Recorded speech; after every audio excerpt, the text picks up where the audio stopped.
In a true spiritual gift, there's a unique sense of fulfillment. Here's a big one. Here is a big one. A unique sense of fulfillment. Now, it's not to say people don't go through dark times. It's not to say that even if you're gifted, you don't have times you're discouraged or drained or anything like that. That kind of thing happens. But at the end of the day, there's a strong conviction you are doing what you're supposed to do.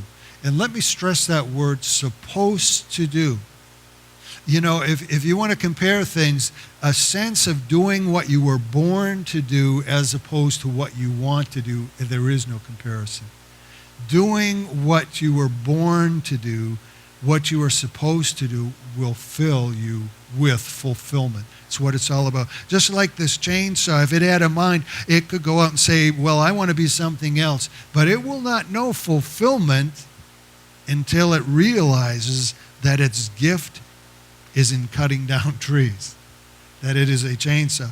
We need to know and then do what we're supposed to do, and there will be that strong conviction that'll come. How does it work? Well, it works like this. This chainsaw, somewhere at some time there was an engineer who sat down and he said, I have a plan in mind. I want to make a type of servant, a tool that will be able to cut through any tree. And so he designs every cog, every wheel, the links of the blade, the length of the blade, all of everything. And some of it, you look at it and you go, well, okay, some of it's not so pretty maybe, but everything in it has a function. Everything in it is designed to do that purpose. And you know, we're the same way. Some of us, some of the parts in our lives aren't so pretty.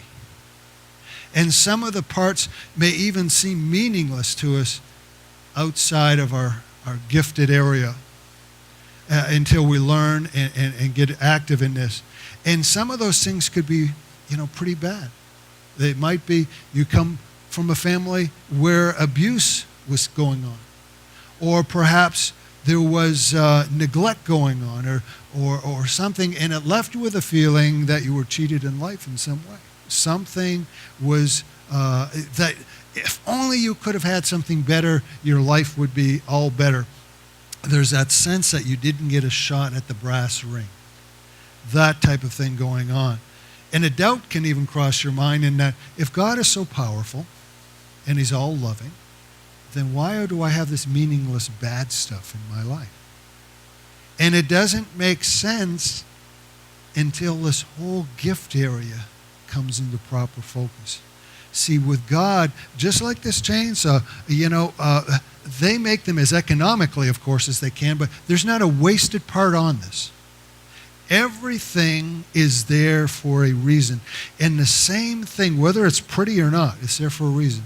Same thing with our lives. Even the bad stuff has purpose. Even what wasn't so good has perfect purpose. The same God takes all the experiences of your life, good or bad, and turns them to the highest purpose in the universe. That's what he does. How does it work? Well, I don't want to sound trite, and I don't want to tie this up like something really simplistic. That's to diminish the size of God and his will. But just for example, maybe throw out these things. Say you were a person who went through some level of abuse or whatever, and you wonder why. And then you discover that your gift is really, you're a chainsaw, or in this case, maybe your gift is mercy. If you hadn't gone through what you went through, you couldn't identify with other people who were suffering through abuse. And the gift of mercy wouldn't be as deep as it is. It was actually the bad stuff that made you so deep that once the fuel was put in you, you really could reach people. Or perhaps you're one of those folks on this side of things taking care of a sick parent or maybe even a sibling when you were younger. And it was like life was passing you by. And it seems so meaningless. I'm trapped in this thing. Or maybe your own sickness and you're, man, I'm just trapped. This is meaningless. I can't do anything while I'm like this. Well, you know what? It's while you can't do anything that the real training was going on. There was a depth that was being instilled in you that could not be instilled any other way. And so when that gift of hospitality, as we looked at it, or that gift of compassion or mercy, man, you've got deep roots. And the deep roots came from the hardship of your life, the hard parts of your life, not the fun parts of or what we might call productive. It was those things. And God knew it all the time. He was designing the product. He was designing the product. But the same could be said of positive things too as well. I don't know, some of us, we've gone to school and took all different types of things. We've got this kind of eclectic knowledge in our head. And you're kind of, what's that all about? You know, maybe I should have just went to seminary for 30 years instead, and then I'd be like really smart in Bible stuff. But the point is, God is bigger than seminary and Bible stuff. He is all of life. And he can take those positive things, even if they don't seem related. Give you an example. Kathy and I were reading a book written by a biologist, and it was a devotional. And what he had done is he took all these unknown facts or hardly known facts of the animal world, of nature, and he put them in there from the standpoint of a devotional. And by the time you read some of these things, you just couldn't help but say, you know what, there has been a master designer. This stuff couldn't have happened by accident. And he lets nature testify to God. How does he get to do that? Well, he had the schooling, but it was when the fire, the fuel of the Holy Spirit ignited the gifts, and the cord got pulled on the chainsaw, and the gifts get going. All of a sudden, there's this gift of teaching that is just almost irrefutable going on.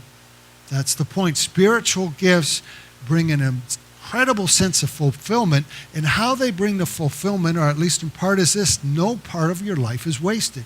Everything gets used in these spiritual gifts as you're working to God's purpose and meeting those needs and everything. So, you know, those are some things that tell us, is this possibly a gift? Fulfillment, proof in the pudding. The filter of obedience. All of these things play a part.